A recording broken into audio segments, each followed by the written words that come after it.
নমস্কাৰ, আপোনালোক আটাইলৈকে স্বাগতম জনাইছোঁ। আপুনি ক্ষুদ্ৰ হৈ জন্ম লৈছে নেকি?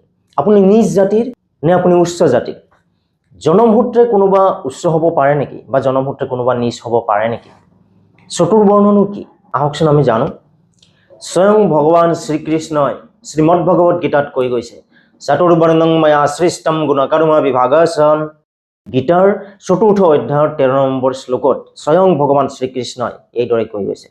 আৰু এই শ্লোকৰ তাৎপৰ্য আৰু অৰ্থ হ'ল চতুৰ্বৰ্ণ অৰ্থাৎ ব্ৰাহ্মণ, ক্ষত্ৰিয়, বৈশ্য আৰু শূদ্ৰ এই ৪ বৰ্ণ স্বয়ং ভগৱান শ্ৰীকৃষ্ণই সৃষ্টি কৰিছিলে গুণ আৰু কৰ্মৰ ভিত্তিতহে, জন্মৰ ভিত্তিত নহয়। শ্ৰীমদ ভাগৱত গীতাতকৈ আৰু ডাঙৰ জ্ঞান আৰু শ্ৰেষ্ঠ জ্ঞান এই পৃথিৱীত আছে জানো? স্বয়ং শ্ৰীকৃষ্ণই এনেদৰে কৈ গৈছে। তেতিয়াহ'লে জন্মসূত্ৰে কাৰোবাক নিজ বা কাৰোবাক উচ্চ হিচাপে ভেদাভেদ কৰিবলৈ আমিনো কোন?